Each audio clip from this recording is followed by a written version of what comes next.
Hoje o Tá Na Hora Santa Catarina começa no escuro. Esse é o sentimento de muitas mulheres catarinenses. Se sentem no escuro, desamparadas, quando o assunto é violência. Mais um caso de feminicídio foi registrado hoje em Santa Catarina. É a quinta mulher em 2026. A cor lilás que a gente traz hoje no estúdio do Tá Na Hora representa a luta contra o feminicídio, uma luta que Santa Catarina precisa adotar. Mais uma mulher, a quinta este ano, ou seja, uma a cada 3 dias. Mais uma mulher com família, amigos, planos, futuro. Mais uma mulher desamparada. Mais uma mulher que não foi ajudada. Mais uma mulher que perdeu a vida aqui no estado catarinense. Uma luta que eu, você aí de casa, todos os homens dessa sociedade, as escolas, as instituições de segurança precisam abraçar. Uma luta que eu e você também somos responsáveis. É a quinta mulher morta em Santa Catarina em 2026. A gente começa com essa reflexão aqui no Tá Na Hora Santa Catarina, nessa quinta-feira, uma quinta-feira cheia de notícias de todos os cantos do estado, mas essa, de alguma maneira, chama a atenção, nos chama a refletir. Quem somos nós? Que sociedade a gente tem desenvolvido? Que sociedade a gente cria? Que sociedade a gente permeia para os nossos filhos, para as nossas mulheres? SCCSBT continua na luta contra esse tipo de violência que tem sido registrado em Santa Catarina sem apoio. E a gente segue, claro, esperando ajuda, mudança. Eu espero ver isso por aqui. Você aí de casa acompanha agora comigo. A Polícia Civil prendeu agora à tarde um homem suspeito de ter assassinado a namorada, uma adolescente de 15 anos, em Tijucas. A Gabriela Mariotto está ao vivo com a gente, vai trazer mais informações agora. Gabi, eu e você, mulheres, trazendo essa notícia difícil. Mais uma mulher, a quinta, em 2026 aqui em Santa Catarina. Isso representa muito para muitas mulheres, não só do estado. Como anda esse caso? Como andam as investigações? Como que deve acontecer agora os movimentos das instituições que a gente espera que aconteça aqui em Santa Catarina a partir de agora? É com você. Júlia, essa adolescente de só 15 anos, a gente fica pensando, refletindo, né, a partir disso também que você trouxe, tudo que essa menina tinha para viver, né? Então, o namorado dela tinha 27 anos, ele foi preso em flagrante agora à tarde pela Polícia Civil de Santa Catarina, suspeito de ser o assassino, né, desta jovem de somente 15 anos. O corpo dela foi encontrado sem sinais de violência dentro de uma kitnet no bairro da Praça, em Tijucas, aqui no litoral do nosso estado. Junto ali nesse mesmo local, a polícia encontrou também drogas como cocaína e maconha. Esse homem de 27 anos já tinha passagens pela polícia pelos crimes de furto, pelos crimes de tráfico de drogas. Os laudos que vão indicar as causas da morte dessa adolescente ainda não foram finalizados, então a Polícia Civil ainda está aguardando a finalização de todo esse procedimento para indicar certamente qual foi o motivo da morte desta jovem. O homem foi encaminhado para a delegacia, ele foi preso em flagrante pelos crimes de feminicídio e também pelo crime de tráfico de drogas. Ele foi encaminhado já para o presídio de Itajaí. Com a morte dela, a gente infelizmente já chega a 5 mortes.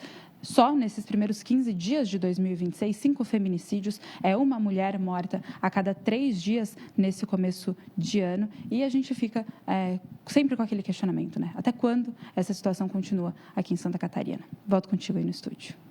Realmente, Gabi, a gente para escutar, para refletir, né? Esse agravante, 5 mulheres mortas em 2026 aqui em Santa Catarina, e agora essa quinta de 15 anos, uma adolescente, cheia de planos, né? Um futuro pela frente, provavelmente começou 2026 com seus objetivos. A gente, claro, envia, né, solidariedade, aquele abraço apertado à família e chama novamente, porque nunca é demais, você, mulher, a denunciar. Não existe só a violência física, né? Pesquise, se oriente, peça orientações para profissionais, porque as formas de violência são sentidas ao longo da vida, ao longo do relacionamento.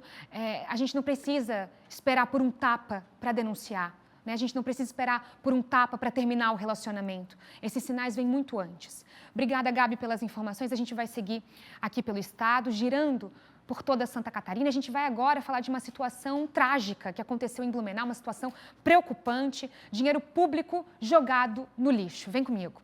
O túnel da 7 de setembro mal foi reformado e já foi pichado com apologia ao nazismo. É isso mesmo. A repórter Natiele Oliveira está chegando ao vivo com a gente e traz todos os detalhes para vocês aí de casa. Nath, outra situação preocupante quando a gente fala de violências, de ideologias e situações como essa, é uma maneira de se preocupar ainda mais com o nosso estado, né? Conta mais sobre esse caso, o que tem acontecido por aí e se a situação já foi resolvida. É com você. Boa noite, Júlia, e a todos que nos assistem. Exatamente, um caso de desrespeito com o patrimônio público aqui em Blumenau. Esse túnel de pedestres da rua 7 de setembro, que fica bem no centro da cidade, ele foi reformado justamente porque sempre foi um local onde vários vândalos iam até lá e realizavam diversas pichações. Então, a prefeitura realizou uma reforma geral, pintou, colocou inclusive câmeras de segurança, mas isso não impediu a ação dos vândalos novamente, Júlia. Dessa vez, as imagens das câmeras de segurança flagraram 3 jovens que parecem ser 3 adolescentes pichando o local. O que mais preocupa é que eles ainda desenharam uma suástica, que é um símbolo nazista. 2 ainda cobriram o rosto, mas um dos jovens nem sequer se deu o trabalho de realizar isso. O prefeito aqui de Blumenau, Egídio Ferrari, ficou, claro, revoltado com a situação e com toda a razão, e aí utilizou as redes sociais para se manifestar. Vamos acompanhar.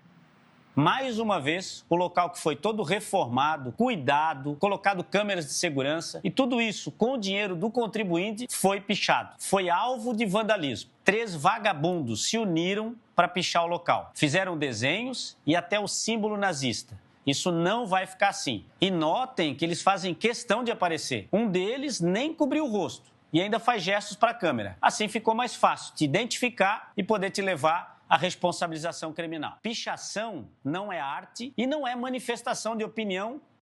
Júlia, o prefeito aqui de Blumenau, o Egídio Ferrari, ele já foi delegado de polícia e ele também comenta agora quais medidas serão feitas para punir esses responsáveis. Olha só. Além de R$ 1.500 para cada um de multa, todos eles vão responder a um inquérito policial e devem ser condenados pela justiça. Através das imagens, a gente quer a tua ajuda para identificá-los. O boletim de ocorrência já foi registrado e Blumenau não é lugar de baderna. Querem pichar, emporcalhar a nossa cidade? Aqui não tem vez. E mais, se não souber conviver em sociedade, vai morar em outro lugar. Porque Blumenau não é terra sem lei. Júlia, reforçando mais uma vez que pichação não é arte, é crime, não é bonito também, então que as pessoas criem um pouco de bom senso e parem de ficar pichando os locais, principalmente o patrimônio público, porque isso é dinheiro de todas as pessoas aqui da cidade e que agora essas pessoas sejam punidas. Volto contigo aí no estúdio. Obrigada, Nath, pelas informações. O prefeito fala em uma das falas, né, Nath? Local público não é espaço para bagunça, para opinião. Não é questão de opinião, é questão de falta de informação, né, pessoal? Falta de estudo. Mas eu tenho certeza que esses jovens estão no início da vida, eu tenho certeza que essa responsabilização vai ser um marco na vida deles. É isso que a gente espera, que eles sejam identificados, responsabilizados e que os próximos passos do futuro desses jovens sejam bem diferentes, com muito mais informação, muito mais inteligência. Obrigada, Nath, pelas informações. No sul do estado, um funcionário de um parque aquático morreu enquanto trabalhava na manhã de hoje. A Emanuela Justino traz mais informações sobre essa tragédia. Esse trabalhador tinha 25 anos, né, jovem de 25 anos, ele limpava a piscina no parque aquático antes da abertura do local.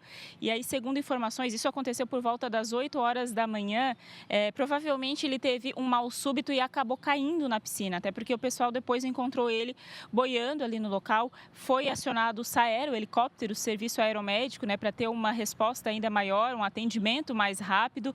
A equipe médica tentou fazer a reanimação ali por aproximadamente 1 hora segunda-feira, mas infelizmente esse jovem acabou não resistindo. Então, uma fatalidade aí que aconteceu. Até segundo a informação da equipe do SAER, em conversa com o dono ali do Parque Aquático, que vai completar 27 anos no próximo sábado, essa foi a primeira vez que aconteceu, né, uma ocorrência desse tipo.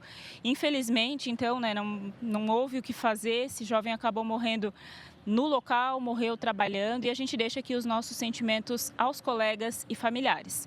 Volto com vocês aí no estúdio. Obrigada, Manu, pelas informações. Agora, um novo ponto turístico de Joinville vai demorar para ser inaugurado, isso porque a Prefeitura decidiu reincidir contrato com a empresa que estava trabalhando nas obras. A empresa também será penalizada por descumprimento de acordo. É isso mesmo. Renato Santos está chegando ao vivo agora para a gente para contar mais sobre esse caso, mais detalhes dessa situação. Foi uma falta de comunicação? O que aconteceu com essa empresa, Renato? Conta para a gente. Pois é, viu, Júlio? Ótima noite para você e a todos que estão ligados aqui no Tá Na Hora. Na verdade, são vários descumprimentos por parte da empresa, que já deveria ter entregue esse prédio para inauguração. É um dos pontos esperados por turistas e também pelos moradores aqui da cidade. O Palácio das Orquídeas, a inauguração seria agosto de 2026. Mas detalhe, a empresa 40% do que tinha dentro desse... A gente vai voltar rapidinho aqui para o estúdio. O sinal do Renato Santos vai ser restabelecido para ele dar mais detalhes sobre essa irregularidade realizada pela empresa que tinha contrato lá no norte do estado. Daqui a pouquinho a gente volta com mais informações direto do norte para vocês aí de casa, viu? Agora a gente fala dos trabalhos que estão sendo feitos lá na SC 112, na Serra Catarinense, para desobstrução e limpeza da rodovia após o deslizamento de terra provocado pelas fortes chuvas da última segunda-feira lá na região. A estrada que liga Urupema a Rio Rufino já está desobstruída. Segundo atualizações da Polícia Militar Rodoviária, está sendo feita a lavagem da pista para remoção da lama acumulada sobre o asfalto. A previsão de liberação é no final da tarde desta quinta-feira, mas ainda está sendo feita uma análise prévia por uma equipe de geólogos para certificação de segurança do trânsito na rodovia. Qualquer atualização, nós informamos aqui no Tá Na Hora Santa Catarina. Acompanha a gente. A volta às aulas já começou e para muitas famílias o peso maior é no bolso, não adianta. Com o início do ano letivo, pais e responsáveis buscam alternativas para economizar, como reaproveitamento de materiais escolares. É isso mesmo, vocês acompanham agora na reportagem. O ano mal começou e a cena se repete em todo o país. Pais e mães com listas nas mãos à procura do melhor preço para o material escolar. Mas em 2026, a palavra de ordem nas prateleiras não é novo, mas sim reutilizado. A gente sempre tenta reaproveitar o material quando possível, né? Então, eles já indicam na lista de materiais que os cadernos que seja possível reutilizar sejam reutilizados. Então, a gente vem usando quando não tem mudança, né? Às vezes, dependendo da fase, tem que trocar.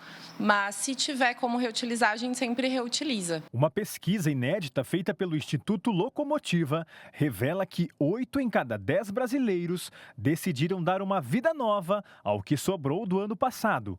Mochilas, estojos e até cadernos parcialmente usados voltam para o dia a dia da criançada para serem reaproveitados. Reaproveitar o material do ano anterior, o material escolar do ano anterior, deixou ele ser um jeitinho e passou a ser aí, na prática, uma estratégia. A família está virando especialista em fazer o dinheiro render, porque não dá para estourar o mês logo no primeiro mês do ano. Cerca de 88% dos entrevistados que vão às compras afirmam que os gastos com materiais escolares, uniformes e livros didáticos afetam diretamente no orçamento familiar. Entre as famílias de menor renda, esse impacto é sentido ainda mais. Fazer essa negociação com a criança antes de sair de casa. Olha, você vai poder escolher 1, 2 objetos e os demais, então, serão comprados dentro do orçamento. E lembrar os pais, né? Todo ano haverá compra de material escolar, todo ano haverá os impostos a serem pagos na mesma data. Então, é sempre bom fazer um orçamento antecipado, já se organizar, fazer uma poupança, porque não é surpresa, todo ano é isso. Mas, ainda que os itens pesem no bolso, a intenção de compra permanece alta.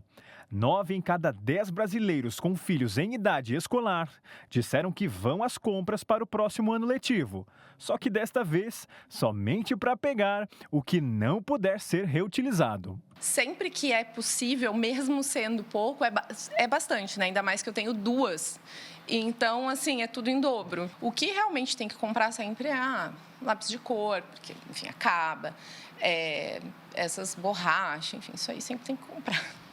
Qualquer possibilidade de economia ajuda no final do mês. E eu quero saber de você aí de casa, o nosso WhatsApp está aberto. Você aí que tem já se programado para o início, né, do ano letivo para o seu filho, para os seus sobrinhos, para o seu neto. Como é que está sendo para a compra do material escolar aí? Você aí de casa vai reutilizar? Vai deixar o penal, a mochila para mais um ano? Está pensando em comprar, compartilhar alguns materiais entre os irmãos? Como é que estão os preços aí na sua cidade, na sua região? Conta pra gente no nosso WhatsApp que está aberto, 48991622676. Eu quero saber, conta mais. E se tiver já feito as compras, manda o seu pequenininho com os materiais escolares, a gente sabe que o pessoal adora. Eu comprava, aí a cada 5 minutos eu ia lá, dava uma olhada no meu caderno de novo, deixava guardadinho. Aí ela dá mais uma olhadinha, deixava guardadinho. O pessoal adora, as crianças amam. Manda pra gente que a gente quer saber. Mais uma etapa da Operação Arrastão da Ilegalidade foi realizada nesta quinta-feira em Florianópolis, nas praias da Barra da Lagoa e Joaquina. A operação reúne todas as forças de segurança, além da Defesa Civil e Vigilância Sanitária. A ação percorre as praias da capital com o objetivo de fiscalizar e coibir irregularidades, como a atuação de ambulantes não cadastrados, a comercialização de produtos vencidos e a presença de objetos de origem não comprovada. A operação também teve caráter educativo, com orientações ao público sobre a proibição de animais nas praias, conforme legislação aprovada no município, mas que ainda não tem a sanção do prefeito Topázio. A ação é coordenada pela Secretaria Municipal de Segurança Pública e busca reforçar a ordem e segurança, além, claro, da saúde pública durante a temporada. Agora sim, pessoal, vamos retornar com o Renato Santos, que já restabeleceu o sinal para a gente, direto do norte do estado, para falar sobre esse ponto turístico de Joinville, que vai demorar para ser inaugurado. Isso porque a prefeitura decidiu rescindir contrato com a empresa que estava trabalhando nas obras. Conta mais para a gente, Renato. Volta aqui que o pessoal quer saber mais sobre essa situação aí no norte do estado. Conta mais para a gente.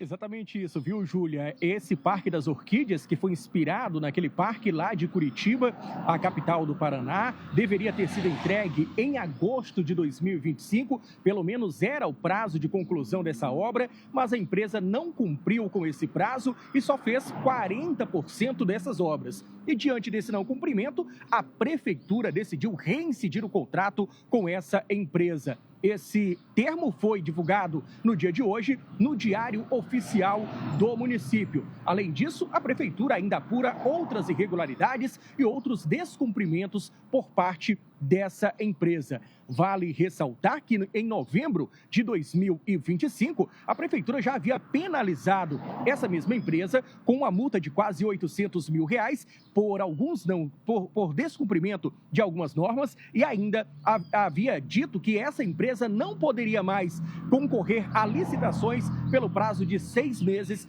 aqui no município de Joinville. E a empresa não recorreu dessa decisão do município, viu, Júlia Matos? E aí agora a prefeitura se sentiu lesada diante dessa situação, afinal de contas é uma obra bastante esperada, é um ponto turístico que a população está ansiosa para ser inaugurada aqui na maior cidade do estado, pois ia chamar a atenção, assim como lá em Curitiba, de outros estados do Brasil, turistas de várias regiões aqui do nosso país, e, portanto, agora a prefeitura disse que vai começar a investigar essa empresa mais a fundo para ver se ela realmente descumpriu com outras normas. E entre esses descumprimentos, a prefeitura apontou, por exemplo, no decorrer do processo, que ela não cumpriu o cronograma da obra e normas de segurança de trabalho, além, é claro, de não comprovar a regularidade fiscal, o que é bastante grave para uma empresa que compete uma licitação em um município como o de Joinville, viu, Júlia? Retorno com você aí no estúdio. Obrigada, Renato, pelas informações. Daqui a pouquinho a gente volta aí para o norte do estado para conversar mais um pouquinho com você. Pessoal, na manhã dessa quinta-feira, o GAECO deflagrou a Operação Blind Eye, com o objetivo de desarticular um esquema de fraude cibernética que causou prejuízo em uma instituição de ensino superior aqui em Santa Catarina. A ação cumpre mandados em outros estados e mira suspeitos de participação na movimentação de dinheiro desviado. Quem traz as informações agora com a gente é a repórter Gabriela Mariotto. Mais uma operação realizada aqui no estado, né, Gabi? Tá chegando aqui com a gente.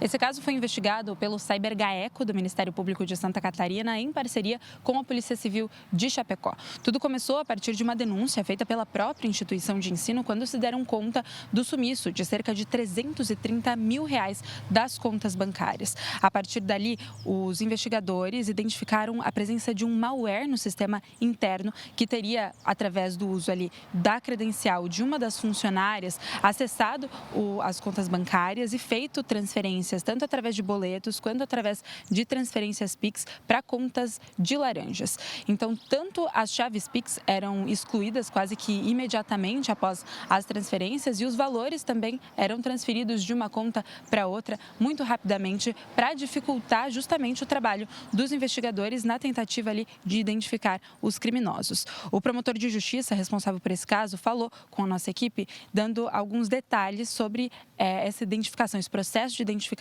dos laranjas e dos criminosos. Vamos ouvir. As diligências investigatórias evoluíram no sentido de a gente conseguir fazer o rastreio digital desse dinheiro.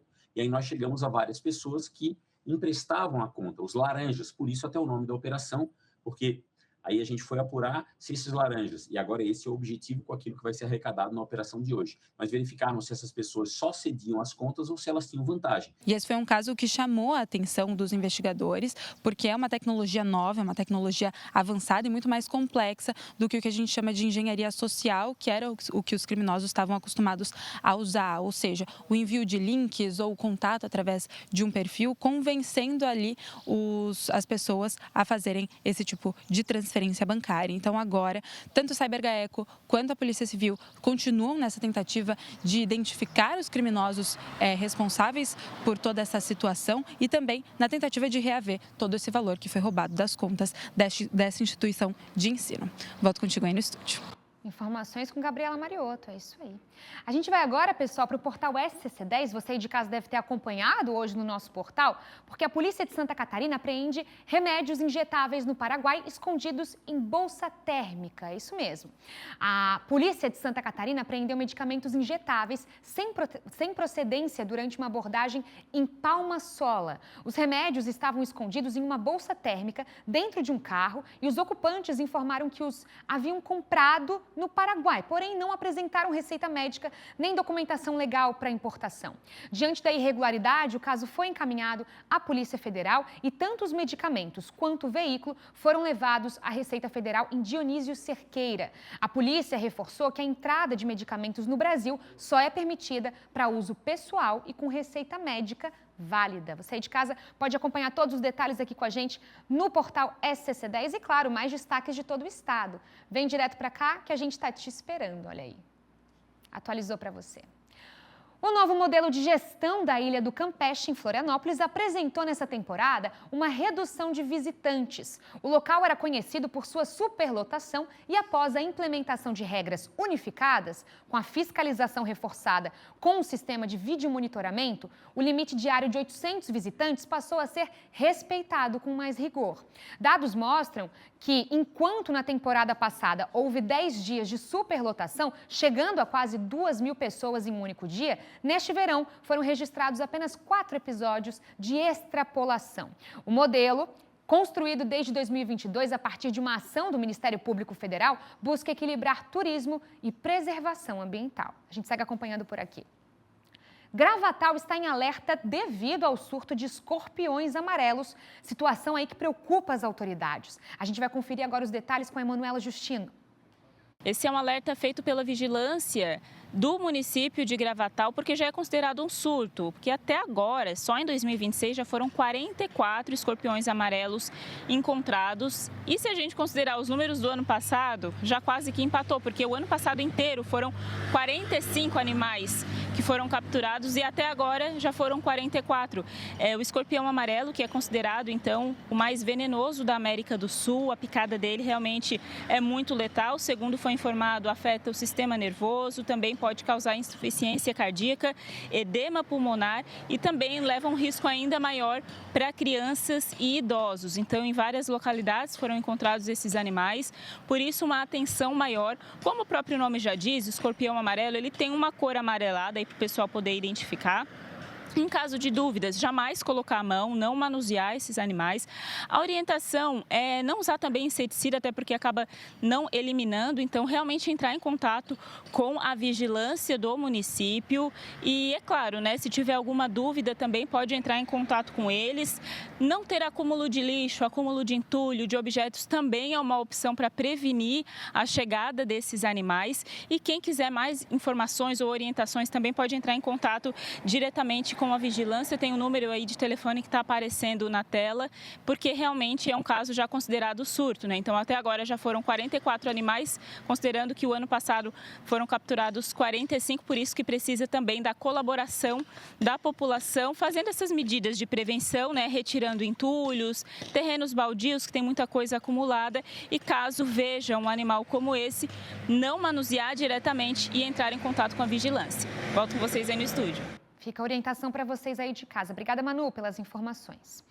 Agora, a saga dos alunos que enfrentam problemas após o fechamento da faculdade em São José, na Grande Florianópolis, continua. O caso segue ganhando repercussão e denúncias foram registradas no Procon. Quem traz mais detalhes ao vivo com a gente é a repórter Gabriela Mariotto. Já na segunda-feira, Gabi, a gente trouxe esse assunto aqui no Tá Na Hora Santa Catarina, um assunto que repercutiu em todo o estado. Esses estudantes ficaram no prejuízo e agora a gente está tentando encontrar essas motivações, a investigação do Procon com relação a essa faculdade. O que tu traz de informações para a gente, Gabi, que eu estou curiosa?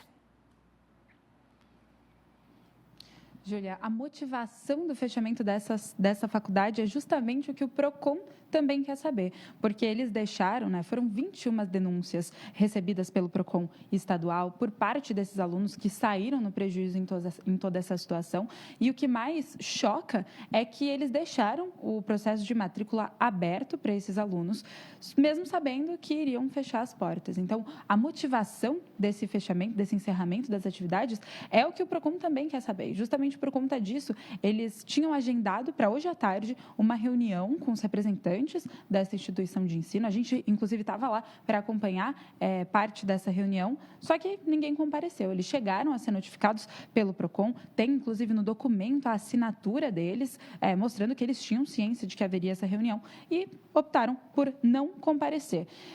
O que o Procon aqui de Santa Catarina está defendendo por parte ali dos estudantes é que, para além desses prejuízos financeiros que eles tiveram com pagamento de matrícula, com pagamento de mensalidade, eles também tiveram prejuízos psicológicos que são inestimáveis. Então, tinham algumas pessoas que estavam ali na reta final da formatura, já estavam pagando as festas de formatura e agora tudo isso vai por água abaixo, porque eles vão ter que fazer a transferência para outras instituições de ensino que não necessariamente têm a mesma grade curricular. Então, é possível, né, e é muito provável também que tenham que adiar esse processo de formatura, que é um sonho de muitas pessoas, né, se formar ali no ensino superior. Então, essa notificação para a faculdade comparecer hoje também era para esclarecer todo esse processo. E para o Procon, o fato deles não terem aparecido, não terem participado dessa reunião, demonstra uma falta de desejo, de vontade por parte da faculdade de esclarecer toda essa situação que aconteceu. A gente conversou com a delegada Michele, que é a diretora do Procon de Santa Catarina, sobre quais são agora os próximos passos, o que o Procon vai fazer com toda essa situação, com todas essas denúncias que eles receberam. Vamos ver o que ela disse. Já foram instauradas 20 procedimentos individuais. Além disso, agora, tendo em vista essa falta de informação e essa omissão, né, nas respostas, nós estamos instaurando o processo administrativo. Vamos encaminhar, né, uma notícia de fato ao Ministério Público e também à Polícia Civil. E por que a Polícia Civil? Porque muitos alunos acabaram pagando a rematrícula. quando eles já tinham conhecimento de que iam fechar as portas. Além disso, a falta deles aqui no PROCON estadual, né, o que demonstra um respeito por parte da universidade, para que a gente possa entender e também orientar os alunos, nada impede e a gente também não descarta esse desrespeito e a má-fé. Então, agora o Ministério Público de Santa Catarina e a Polícia Civil aqui do Estado devem acompanhar também esse caso para apurar crimes contra o consumidor e também o crime de estelionato. Tem uma questão ali também que o PROCON quer apurar, porque essa instituição de ensino tinha ligação com uma instituição de ensino lá de São Paulo, muito famosa. Então, eles querem entender se o fechamento das portas partiu da instituição de ensino aqui, da sede daqui, ou se foi uma decisão da instituição de São Paulo. Tudo isso seria apurado também a partir dessa conversa de hoje, que acabou não acontecendo.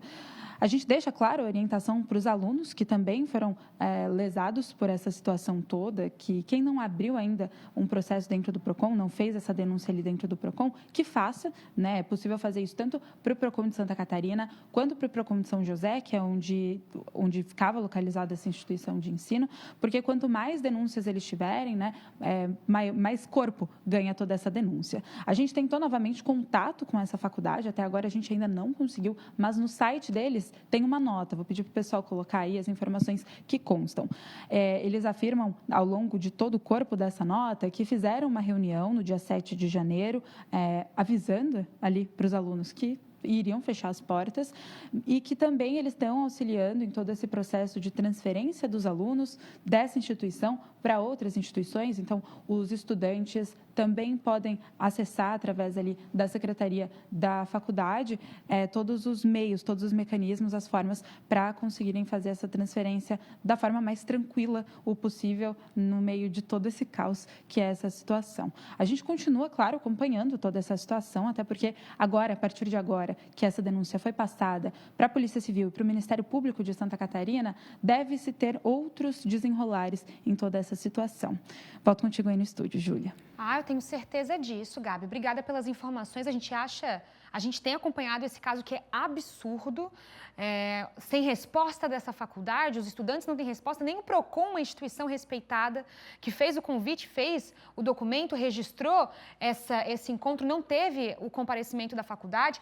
Eu não sei se a esperança deles é que a gente se canse pelo tempo, mas eu vou deixar claro aqui que a gente vai continuar mostrando, viu? A gente vai continuar fazendo ao vivo, vai continuar mostrando a fachada até ter uma resposta para esses estudantes. Obrigada, Gabi, pelas informações. Pessoal, a gente vai para um rápido intervalo, mas daqui a pouquinho você aí de casa vai ver. O Ministério Público se pronuncia sobre o caso Moisés, a criança que foi vítima de agressões e morreu em agosto do ano passado. Além disso, Santa Catarina tem sido destaque nacional no combate à dengue. E claro, hoje é quinta-feira, dia de agenda cultural. Não sai daí que a gente já volta, viu? Enquanto isso, imagens na sua tela de Garopaba, 28 graus por lá. É um calorão. Daqui a pouquinho a gente vem com mais destaques de toda Santa Catarina. Fica aí.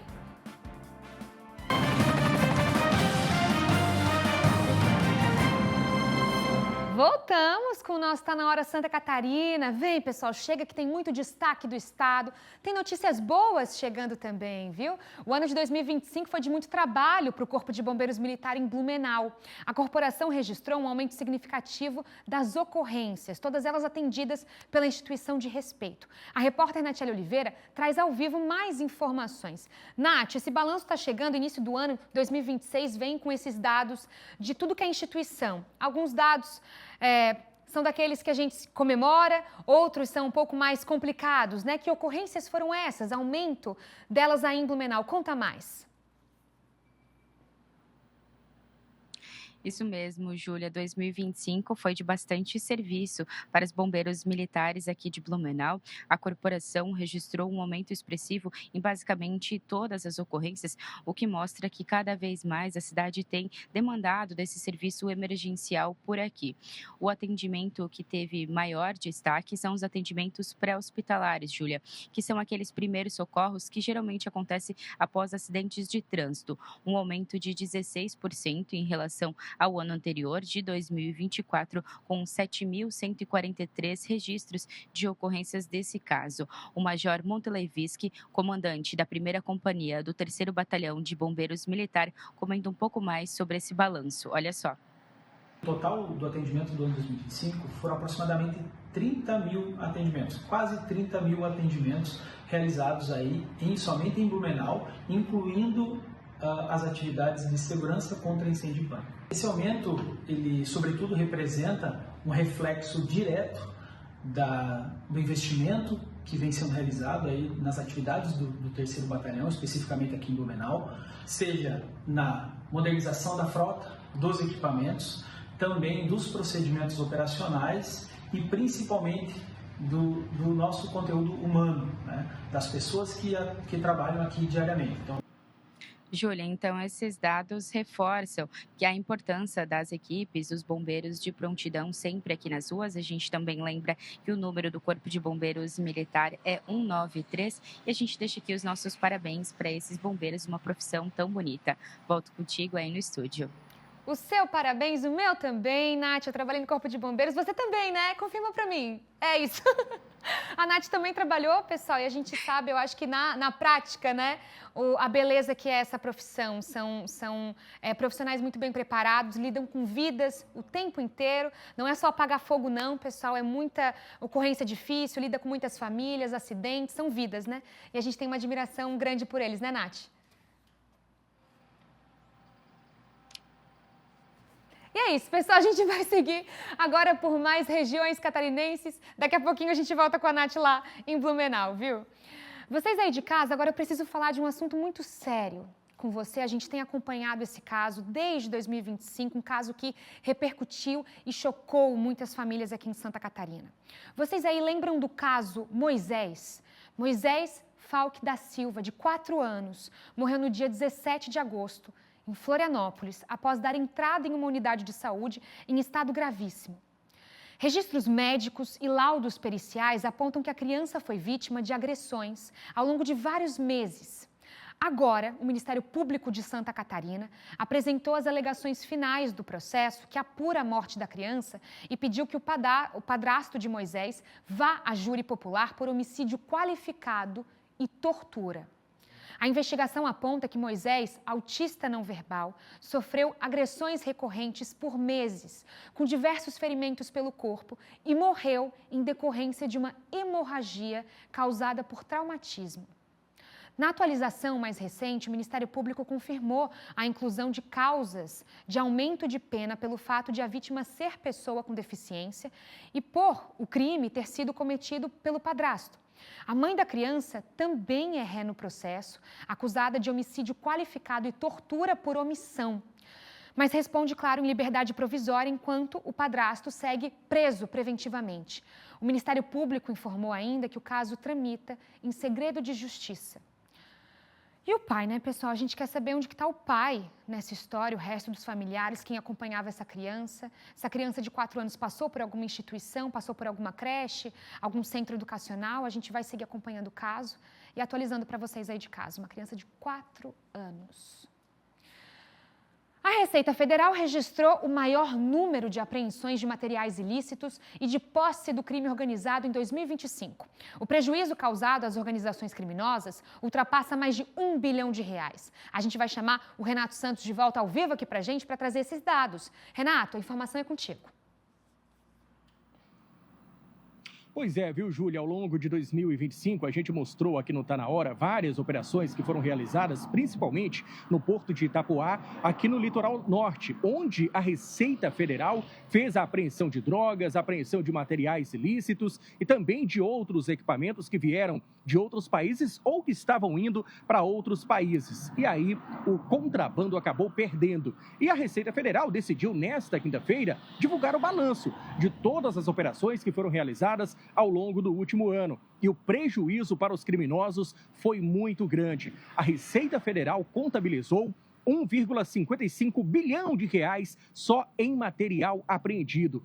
Toda essa apreensão reflete cerca de 32% de todas as operações e apreensões que foram realizadas em todo o país, o que caracteriza mais ou menos 4,19 bilhões de reais. E segundo o chefe da Receita Federal em Joinville, os eletrônicos são os que dominam esse número de apreensões e representam 17% dos trabalhos realizados pelos agentes da Receita Federal. Em Santa Catarina, foram 28,84 milhões de reais somente em materiais eletrônicos e 16 milhões de reais em cigarros e similares. Os veículos apreendidos pela Receita somaram 38 milhões de reais. Isso representa também um aumento de 47% no total de apreensões somente aqui em Santa Catarina. Durante o ano de 2025, mais de 5 mil operações foram realizadas pela Receita Federal. No período, foram retidos mais de 2 toneladas de cocaína e foram apreendidos um total de 45 toneladas de maconha. Sobre o assunto, nós conversamos com o delegado da Receita Federal de Joinville, que destacou a importância dessas ações para combater a criminalidade. Vamos acompanhar. E a Receita Federal faz esses trabalhos de combate ao contrabando dos caminhos para a finalidade de proteger a população da concorrência desleal. Significa que aquele contribuinte que paga os seus impostos em dia seja protegido daquele que não paga. Então, evita a concorrência desleal e protege também o cidadão de mercadorias piratas que ingressam no país, inclusive as drogas também. Ao longo de 2025, os agentes da Receita Federal ainda apreenderam mais de 5.400 veículos de vários modelos e fizeram 611 prisões de pessoas que estavam envolvidas nos crimes de contrabando, também de pirataria, descaminho e tráfico de drogas. Retorno com você aí no estúdio, Júlia Matos. Obrigada, Renato, pelas informações. Agora, pessoal, quinta-feira você já sabe. Quinta-feira é dia de planejar o final de semana e eu tô aqui para te ajudar. É hora da agenda cultural. Bora!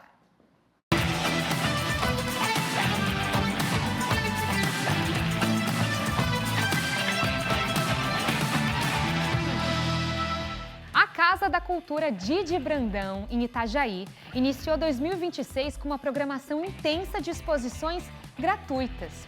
Durante o mês de janeiro, as mostras ocupam o espaço, reunindo diferentes linguagens artísticas que dialogam com literatura, memória, tecnologia e identidade cultural. A mostra Gambiarras, de Denise Zubieta, segue aberta até o dia 31. Outras 2 exposições serão inauguradas amanhã, sexta-feira. As visitas podem ser feitas de segunda a sexta, das 8 horas da manhã às 7 horas da noite.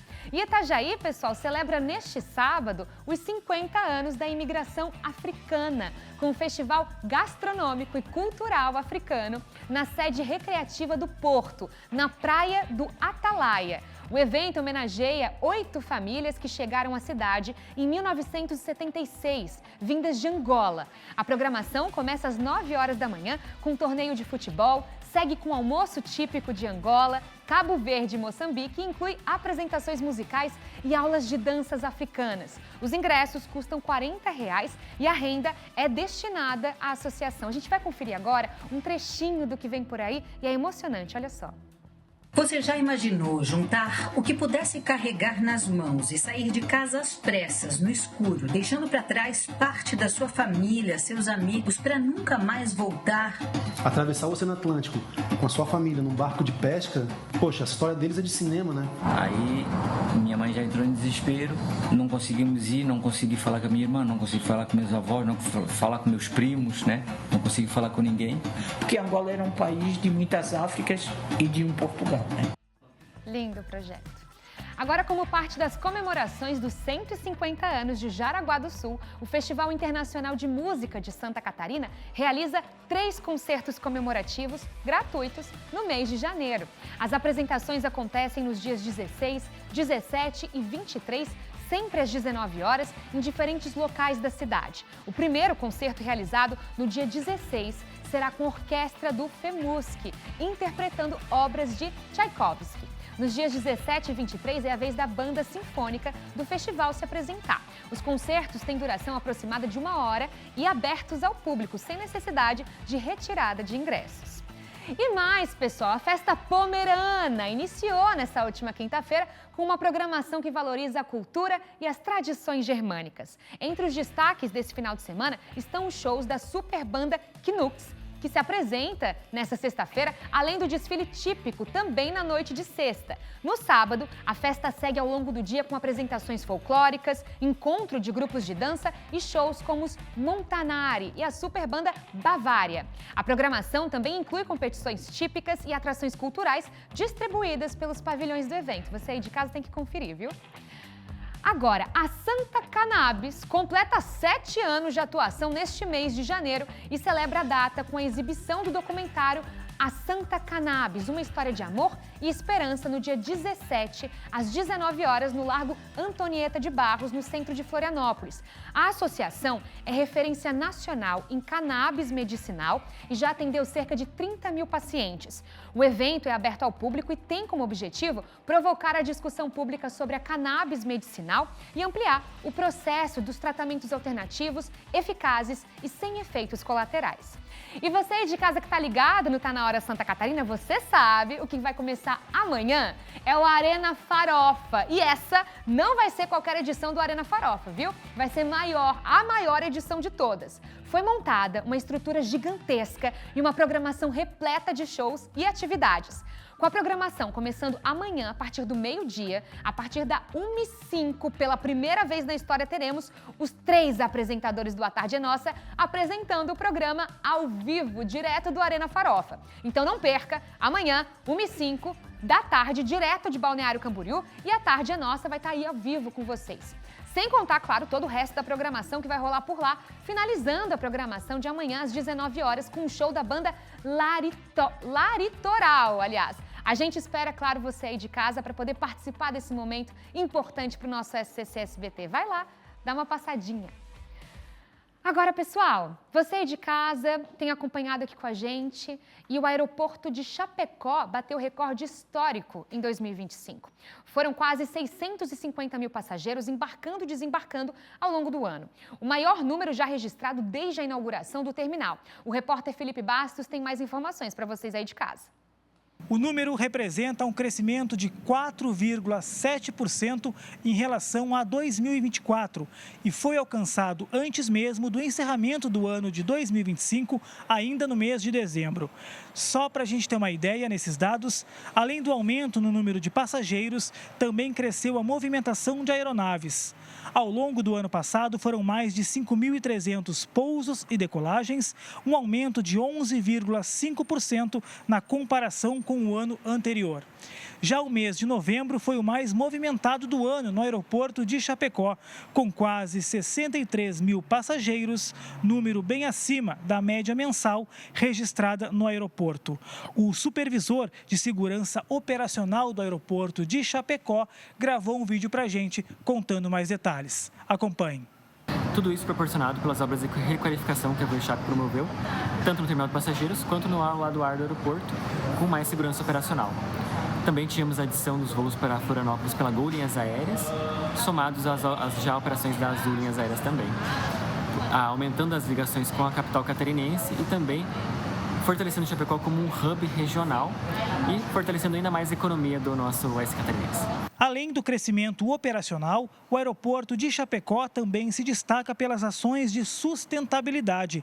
O terminal reduziu em cerca de 70% o consumo de água potável, com reaproveitamento de água tratada e utiliza energia 100% renovável em toda a operação. Voltamos ao estúdio. Obrigada, Felipe, pelas informações. A gente segue falando de aeroporto e dessa vez sobre segurança. O governo do estado implantou câmeras de tecnologia de reconhecimento facial no principal aeroporto de Santa Catarina para reforçar a segurança pública. A iniciativa integra ações de monitoramento e apoio às forças policiais na identificação de pessoas procuradas pela justiça. Quem traz os detalhes dessa novidade é a Gabriela Mariotto. Olha aí. A instalação dessas câmeras de segurança foi feita através de uma parceria entre a Secretaria de Estado de Segurança Pública e o Aeroporto Internacional de Florianópolis, justamente com o objetivo de aumentar a segurança aqui na capital. Todas essas câmeras, elas estão integradas ao banco de dados da Secretaria de Segurança Pública, que constam informações tanto de pessoas com mandados de prisão em aberto, quanto de pessoas desaparecidas. E vai funcionar de forma automatizada. Elas foram instaladas nas duas áreas de desembarque nacional e desembarque internacional. Então, a partir do momento que houver uma pessoa ali que conste nesse banco de dados, vai ser enviado um aviso, uma notificação para o 4º Batalhão da Polícia Militar. Eles vão verificar novamente se realmente é essa pessoa que consta ali no banco de dados e só assim vão fazer o deslocamento de uma guarnição até o aeroporto para verificar pessoalmente e, se constar, se for verificado que realmente é essa pessoa, efetuar a prisão desse cidadão.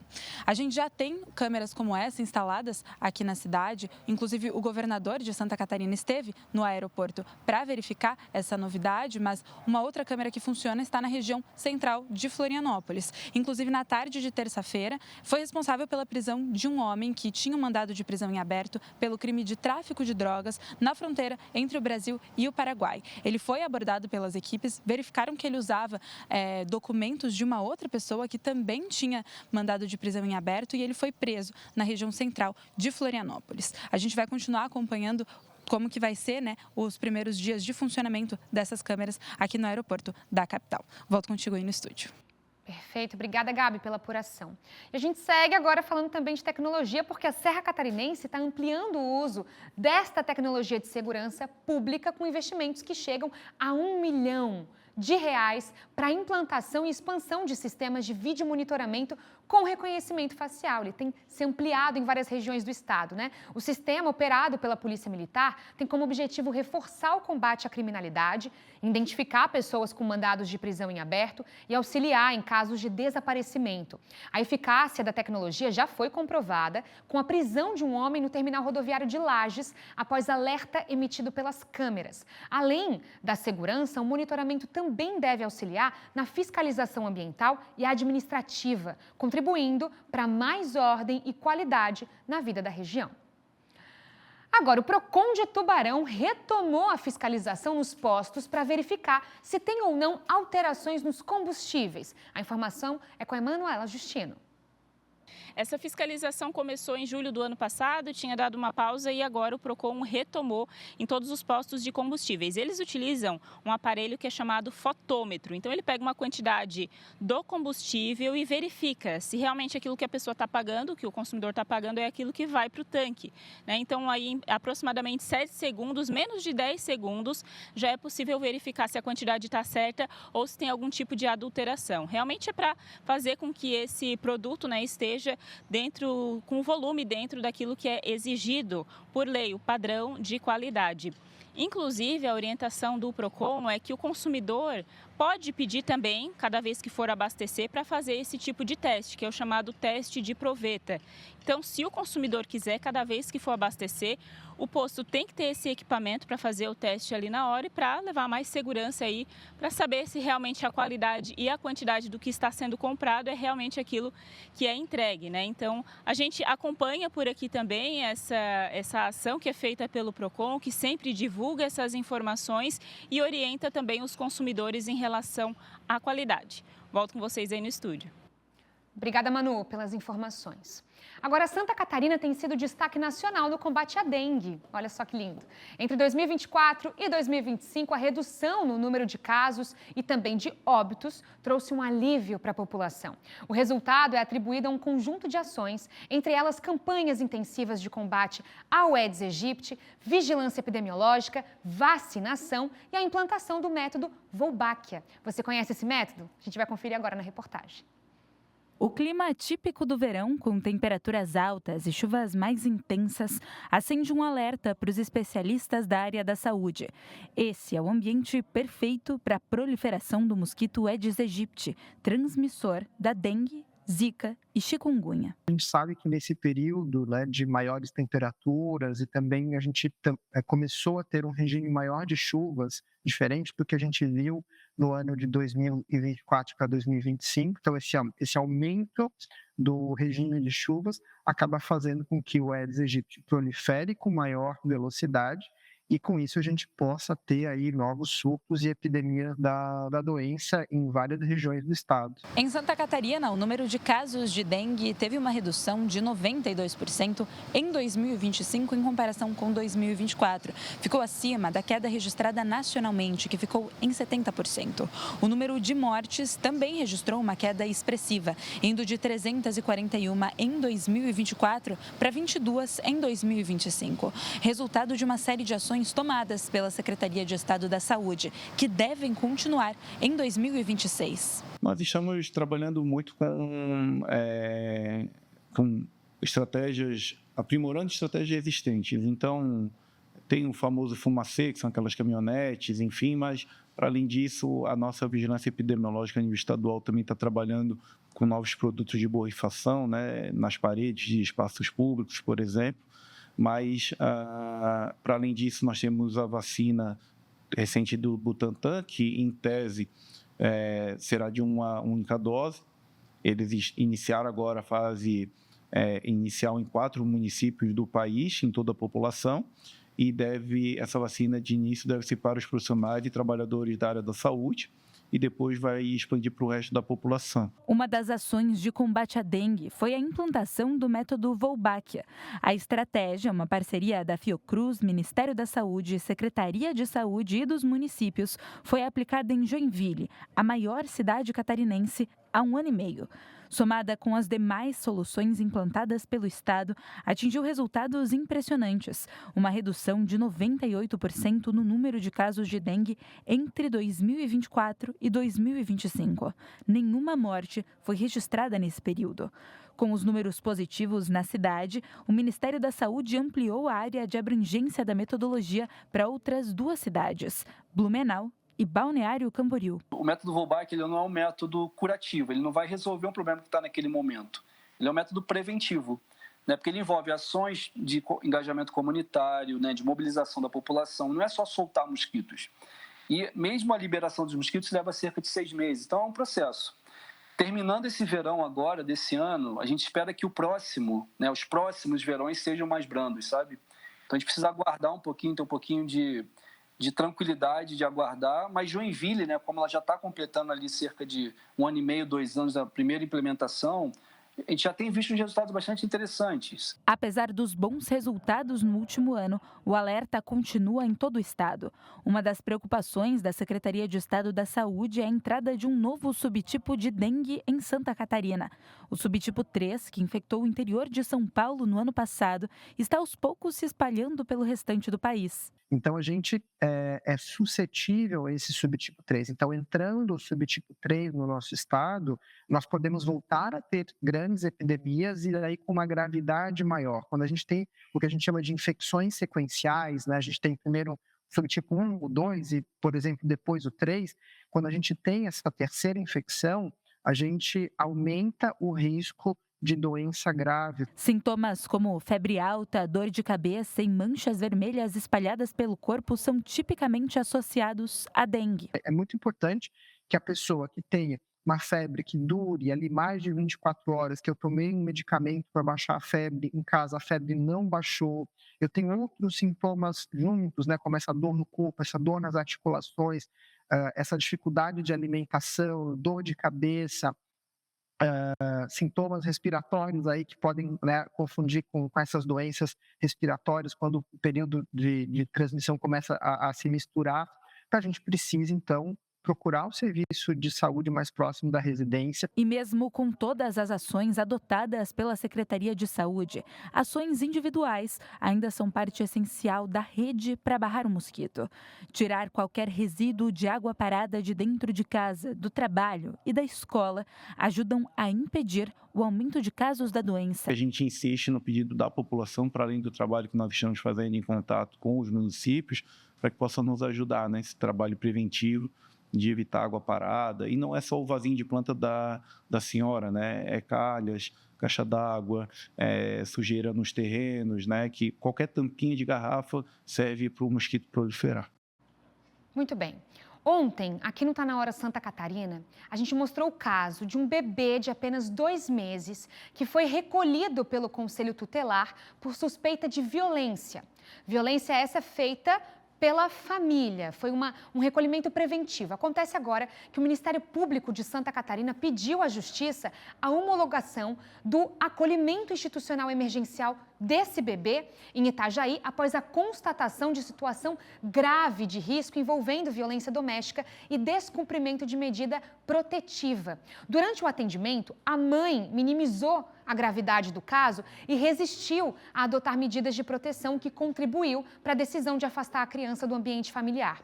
O Ministério Público também solicitou que o pai continue proibido de ter qualquer contato com o bebê, conforme medida protetiva já existente. E solicitou também o pagamento de uma pensão provisória no valor de 30% do salário mínimo pelos pais da criança. Segundo o Ministério Público de Santa Catarina, a medida é excepcional e provisória, adotada para garantir a segurança e a integridade da criança. O caso segue sob acompanhamento judicial e da rede de proteção. Vocês viram nas imagens agora, ainda que borradas, elas chamam a atenção, elas são um absurdo. A maneira como esse pai sacode a criança. Esse tipo de violência é registrada pela mãe no telefone, esse tipo de vídeo que chegou agora ao Ministério Público com essas alegações e a investigação agora deve seguir. A gente atualiza para vocês aqui no Tá Na Hora Santa Catarina. Vamos agora, pessoal, para a previsão do tempo. Vamos saber como é que vai ser esse início do final de semana, sexta-feira? Bora lá!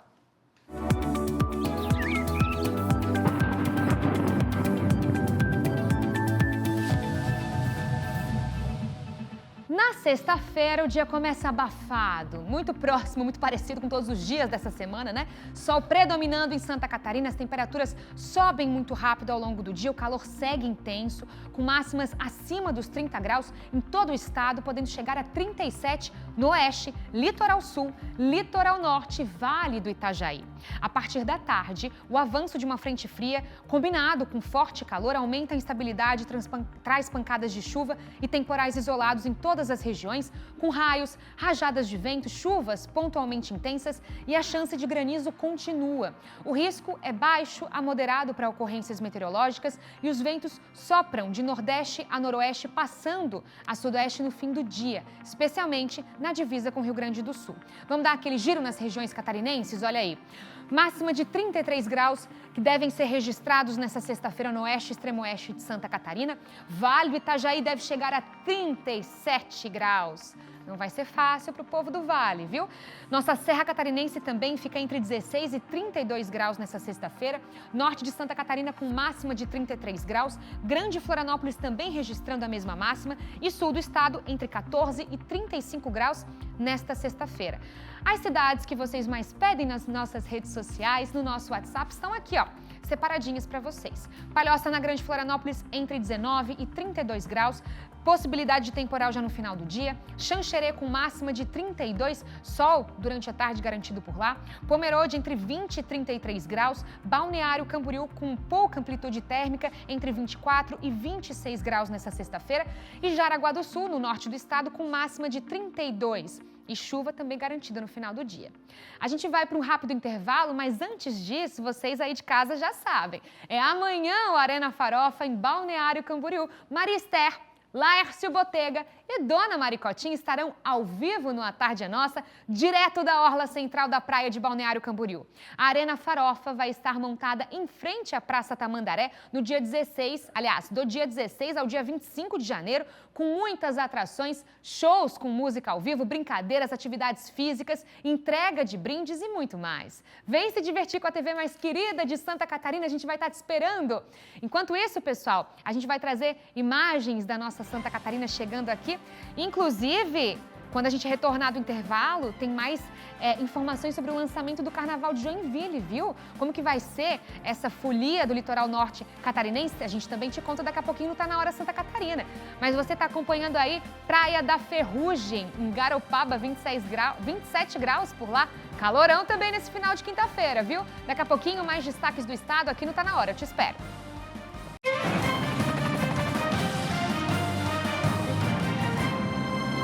Voltamos com Tá Na Hora Santa Catarina. Obrigada pela sua audiência, pela sua companhia. E eu já vou começar falando de carnaval. Foi lançado nessa quinta-feira, na cidade de Joinville, o Carnaval 2026. Após anos sem entrar na avenida, as escolas de samba da cidade se preparam para o maior evento cultural do Brasil. Renato Santos volta com a gente para falar sobre o lançamento desse evento. Dá os detalhes, Renato, é contigo. Exatamente isso, viu, Júlia? Depois de 10 anos, os desfiles competitivos retornarão aqui na cidade de Joinville e vão acontecer no dia 7 de fevereiro, a partir das 19 horas, lá na Avenida Beira Rio. Esse ano, 4 escolas de samba vão competir na avenida. São elas a Escola de Samba Fausto do Samba, a Escola de Samba Príncipes do Samba, o Clube Recreativo Cultural Escola do Samba Unidos pela Diversidade e também a Escola de Samba Unidos do Caldeirão. E esse ano, cada escola vai levar um pouquinho da cultura, da diversidade e também da história de Joinville. E nós conversamos com o coordenador de uma das escolas mais antigas aqui da cidade. São 40 anos competindo. Para você ter ideia, ô Julia Matos, já são 14 prêmios e esse ano eles vão atrás de mais um na avenida aqui em Joinville. Vamos ver o que disse, portanto, o Davidson, que é o coordenador da Escola Príncipes do Samba. A Príncipes do Samba, ela é a agremiação carnavalesca, né, em atuação mais antiga da cidade de Joinville. Esse ano nós completamos 40 anos de história e vamos atrás, sim, do nosso próximo título. A escola vem para a avenida com aproximadamente 580 componentes, são 2 carros alegóricos, 3 tripés e muitos componentes. E, além disso, temos nossos ensaios que acontecem na Rua Botafogo, na Sociedade Quênia Clube. Todas quintas e sábados estamos lá recebendo as pessoas e quem quiser desfilar conosco, entra no Instagram da Príncipes do Samba e vem curtir esse carnaval, nosso carnaval, que tem como tema o Baobá, uma árvore sagrada, uma árvore do povo africano e do povo brasileiro. E o município está bastante ansioso e também otimista, afinal de contas, deve atrair pessoas de várias cidades aqui da nossa região, vai movimentar o setor hoteleiro, o setor de restaurantes e principalmente de turismo. Nós conversamos com o secretário de Cultura e Turismo do município, que disse estar animado com a chegada do carnaval. Nós conversamos todos os anos com a Liga das Escolas de Samba para que a gente decidisse quando seria o melhor momento para ele voltar a ser competitivo. Reforço que essa é uma competição amigável, todo mundo quer vencer, todas as escolas querem vencer, mas há uma cooperação também entre as escolas, nesse espírito coletivo que tem dentro de Joinville. E esse ano, então, a Prefeitura, a Secretaria de Cultura e Turismo, Secretaria de Comunicação e as Forças de Segurança, junto com a Liga das Escolas de Samba, estão preparando aí uma festa ainda melhor, para quem vier assistir o carnaval que abre o carnaval em Santa Catarina. Olha, Júlia, esse ano as 4 escolas que vão para a avenida vão lembrar principalmente da cultura afro e também da força das pessoas que vêm de uma origem afro. E uma das escolas, inclusive, vai homenagear o baobá, que é uma árvore que mostra a ancestralidade lá da África. Lembrando que esse ano a Prefeitura espera um público de mais de 18 mil pessoas, que foi o que na verdade, compareceu na avenida ano passado. E esse ano eles querem superar esse número de 18 mil pessoas na Avenida Beira Rio. Volto com você aí no estúdio. Obrigada, Renato, pelas informações. Daqui a pouco a gente vai ter que planejar um tour, né? Aquele que vai curtir o carnaval em Santa Catarina vai ter que passar por todos os cantos do estado, por todas as regiões, e Joinville vai ter que estar nesse planejamento, porque a promessa para esse carnaval tá lindíssima. Obrigada, Renato, pelas informações. Você de casa sabe que a gente tem registrado, acompanhado o impacto dos temporais em todas as regiões catarinenses, e Gaspar, uma cidade pequena, teve um impacto grande por aqui, viu? Ela registrou mais de 300 atendimentos entre 22 de dezembro de 2025 e 11 de janeiro de 2026, devido às chuvas intensas que afetaram mais de 25 mil pessoas. O volume de chuva chegou até 111% acima da média histórica. De acordo com o levantamento, somente entre os dias 25 e 31 de dezembro foram acumulados 317 milímetros de chuva. Apesar disso, o número de ocorrências foi cerca de 75% menor que no início de 2025, graças às ações preventivas realizadas ao longo do ano. O cenário se agravou em 8 de janeiro com um fenômeno chamado de microexplosão, quando mais de 250 ocorrências foram atendidas em um único dia. Foram registrados alagamentos, quedas de árvores e muros, além de deslizamentos. Equipes da Defesa Civil, voluntários e secretarias municipais atuaram de forma integrada, prestando assistência às famílias afetadas. O município, agora, segue com as ações preventivas e orienta a população a utilizar o aplicativo Alerta Gaspar e os canais oficiais para informação e emergências. Em caso de ocorrências, o atendimento está disponível pelo telefone 199. Agora, se você começou o ano querendo organizar a casa e tem algum móvel velho ou eletrodoméstico parado, presta atenção. A Prefeitura de Blumenau já divulgou o calendário da coleta especial para 2026. A Nath está chegando, a informação é toda com ela. Vem, Nath! Então, Júlia, a oportunidade agora é para as pessoas fazerem um descarte correto e sem pagar nada desse lixo mais volumoso. A Prefeitura confirmou que os caminhões da coleta especial de lixo vão passar 3 vezes em todas as ruas da cidade ao longo deste ano. O foco são aqueles lixos, então, móveis e eletrodomésticos da chamada linha branca, ou seja, geladeiras, fogões, máquinas de lavar. Para facilitar melhor para quem está nos assistindo, são itens principalmente da cozinha ou lavanderia. O diretor de Resíduos Sólidos e Esgotamento Sanitário do SAMAI, o Josiel, explica o que o morador deve fazer agora para participar dessa coleta. Olha só. Os resíduos especiais, eles precisam ficar de fácil acesso para os coletores. Então você deixa na frente da sua casa, na calçada, que o caminhão vai pegar, passar e fazer a coleta. Se por acaso você verificar no site da RACRE ou do SAMAI que na sua rua já passou a coleta de resíduo especial, fica atento ao segundo ciclo, que começa em maio, para dar uma programação para eles fazerem a coleta. Essa coleta de resíduo especial não tem nenhum custo para o cidadão, é gratuito. Júlia, agora o morador aqui de Blumenau precisa acessar o site da RACRE, que é a empresa responsável pelo serviço, através desse site que aparece aqui na tela, para saber o calendário certinho. Volto contigo aí no estúdio. Obrigada, Nath, pelas informações. Amanhã tem mais Nathalie Oliveira, mais dos nossos repórteres espalhados por todo o estado.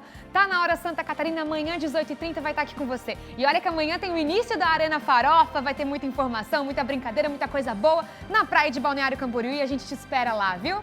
Enquanto isso, imagens de Balneário para você ficar com vontade de nos visitar. Até amanhã!